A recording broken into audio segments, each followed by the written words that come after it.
देखो तो बच्चों, हम लोग पिछले क्लास में क्वेश्चन दिए थे ऐसा कुछ, है ना, और आपसे एक्टिवेशन एनर्जी पूछ रहा था 127 डिग्री सेल्सियस। ठीक है, बहुत कम लोग आंसर दिए हैं, कुछ लोग दिए भी आंसर। चलिए हम लोग इसको देखते हैं। देखो हम लोग ऐसा ऑलरेडी क्वेश्चन देख चुके हैं। थोड़ा देखो, ये टेम्परेचर है और रेट कांस्टेंट है, मतलब ये जो रेट कांस्टेंट है वो टेम्परेचर के साथ वैरी कर रहा है। मतलब ये T है, मतलब फिक्स टेम्परेचर है, और फिक्स टेम्परेचर है और ये रेट कांस्टेंट है। बताए थे टेम्परेचर बदलने से रेट कांस्टेंट। हम लोग ऐसा क्वेश्चन देखे थे, log K बराबर 5 - 2000 इंटू 1/T, है ना। वहां पर भी हम लोग एक्टिवेशन एनर्जी बताए थे। ठीक है, तो वहां पे क्या बताए थे कि ये जो रेट कांस्टेंट है वो टेम्परेचर के साथ वैरी कर रहा है। तो क्या बोले थे कि इससे रिलेटेड स्टैंडर्ड इक्वेशन लिख लेंगे, log K बराबर -E/2.303 R into 1/T plus log A, है ना। और इससे रिलेटेड स्टैंडर्ड इक्वेशन लिखकर ये दोनों इक्वेशन को इक्वेट कर लेते थे। 1 और 2 को हम लोग इक्वेट कर लेते थे, और जब हम 1 और 2 को इक्वेट कर लेते थे यहां से एक्टिवेशन एनर्जी आ जाती थी। हम लोग ऐसा क्वेश्चन देखे थे, बताए थे कि जब भी इस तरह का क्वेश्चन होगा तो उससे रिलेटेड हम स्टैंडर्ड इक्वेशन लिख लेंगे, है ना। यहाँ पे क्या है, इस टेम्परेचर पे रेट कांस्टेंट डिपेंड कर रहा था। जब टेम्परेचर पे रेट कांस्टेंट डिपेंड कर रहा था तो उससे रिलेटेड हम स्टैंडर्ड इक्वेशन नहीं लिखते थे, और उससे रिलेटेड जब हम स्टैंडर्ड इक्वेशन लिखते थे दोनों हम लोग इक्वेट करते थे। लेकिन यहाँ पे देखो तो ये 212 एक K है और ये टेम्परेचर है। तो K और टेम्परेचर तो है, मतलब रेट कांस्टेंट और टेम्परेचर तो है, मतलब ये जो टेम्परेचर पे रेट कांस्टेंट क्या कर रहा है, डिपेंड कर रहा है। मतलब ये 1/T प्लस log के फॉर्म तो है, लेकिन ये जो 1.4 है इस इक्वेशन में फिट नहीं बैठने दे रहा है। ये माइनस, अगर ये रहता और ये रहता तो हम इक्वेशन को हम लोग सीधे इक्वेट कर लेते, लेकिन यहाँ पे तो यहाँ पे टेम्परेचर का वैल्यू पुट कर लेते, सीधे हम लोग इक्वेट कर लेते। लेकिन ये जो 5.4 है, तो 5.4 इस इक्वेशन से इस इक्वेशन को इस इक्वेशन से इक्वेट नहीं होने दे रहा है। तो अगर इस इक्वेशन से अगर इस इक्वेशन को इक्वेट नहीं होने दे रहा है, वो कौन है, तो 5.4 है। मतलब ये 5.4 जो है, इस इक्वेशन का 5.4 जो है रोरा बना हुआ है, पत्थर बना हुआ है। तो अगर कहीं पे किसी मतलब 5.4 क्या है, कांस्टेंट है। तो अगर इस कांस्टेंट को अगर हटा दें तो इस इक्वेशन से हम इक्वेट कर सकते हैं।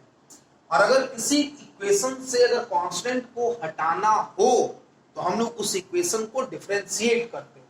अगर हम डिफरेंशिएट कर, बात को समझो, अगर 5.4 नहीं रहता, अगर ऐसा रहता तो सीधे इक्वेट हो जाता, लेकिन यहाँ पे तो ऐसा है नहीं। यहाँ पे 5.4 है, मतलब 5.4 एक एक्स्ट्रा कांस्टेंट है।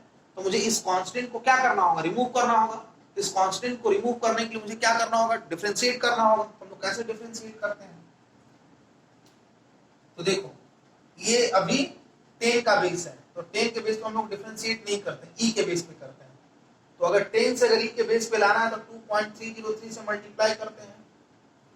तो 2.303 से हम दोनों साइड मल्टीप्लाई कर सकते हैं। तो 2.303 into 5.4 minus 212 into 2.303 plus 2.17 into 2.303 log base 10।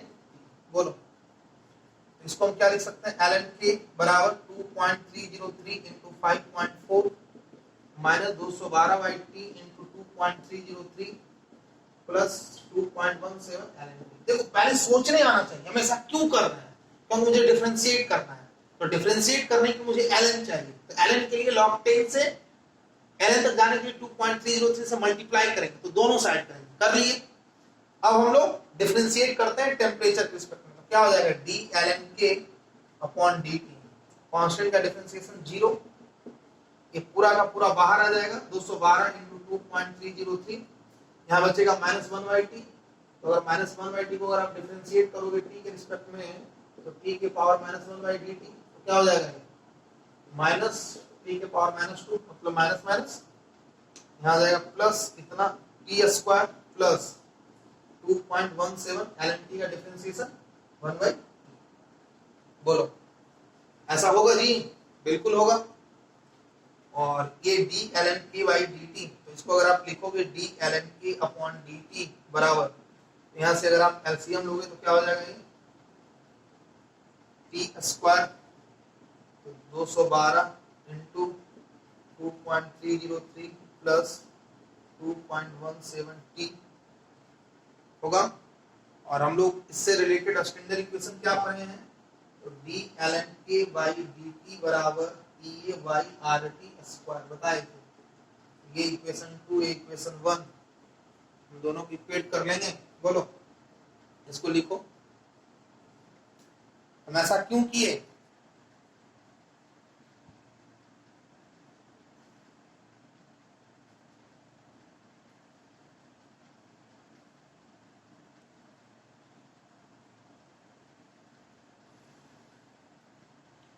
तो ये दोनों को हम डी एल एन के बाई डी टी बराबर ए बाई आर टी स्क्वायर है ना। तो अगर हम यहाँ पे लिखेंगे इसको, लिख लो इसको,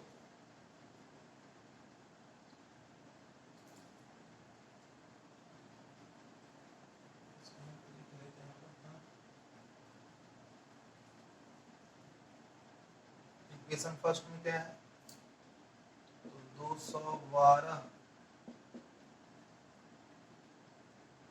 into 2.303 T square plus 2.17 T, तो 127 प्लस 273 400 केल्विन बराबर E A by R T square, T square से टी स्क्वायर गया, ये बराबर क्या हो जाएगा 212 into 2.303 into R plus 2.17 into 400 into R. अगर एक्टिवेशन एनर्जी जूल में चाहिए तो आर का वैल्यू 8.314 लेंगे, अगर कैलोरी में चाहिए तो 2 लेंगे। बात को समझिए, उस इक्वेशन में क्या था, वो सीधे स्टैंडर्ड इक्वेशन में सेट हो जाए, थोड़ा सा माइंड लगाना है कहीं कहीं। वहां पे जो हम लोग क्वेश्चन देखे थे वहां पे सीधे स्टैंडर्ड इक्वेशन में सेट हो जा रहा था, है ना। लेकिन ये जो क्वेश्चन है वो सीधे स्टैंडर्ड इक्वेशन में सेट नहीं हो रहा है। यहाँ पे क्या है, जो 5.4 है वो एक्स्ट्रा है। अगर 5.4 अगर एक्स्ट्रा था तो मुझे रिप्लेस करना था। कैसे रिप्लेस करते, तो उसको हम डिफरेंशिएट करते। कैसे डिफरेंशिएट करते, तो पहले ln आता। ln कैसे आता, जब 2.303 से मल्टीप्लाई करते हैं, तो 2.303 से दोनों साइड मल्टीप्लाई करते हैं, डिफरेंशिएट कर दिए, तो डिफरेंशिएट करके आया। और हम लोग डिफरेंशिएशन फॉर्म ए इक्वेशन पर है, तो दोनों इक्वेशन को इक्वेट कर दिए, यहाँ से हमारा एक्टिवेशन एनर्जी आ गया। ठीक है बच्चों, वैल्यू पुट कर लो, आ जाएगा, है ना। जूल में शायद इसका आंसर आता है 11.275 किलो, है ना। तो आप देखो बहुत ही खूबसूरत क्वेश्चन था जी, है ना। तो आप इसको आराम से कर सकते हैं, है ना, कहीं से कोई आपको दिक्कत नहीं होगा। चलिए हम लोग प्रत्येक दिन एक ऐसे ही स्टैंडर्ड क्वेश्चन देंगे, उसके नेक्स्ट क्लास में हम लोग उसको डिस्कस करेंगे, है ना। चलिए ठीक है, हम लोग नेक्स्ट क्लास में मिलते हैं। इसको लिख लो, आप लिखो इसको और समझकर लिखना है ना।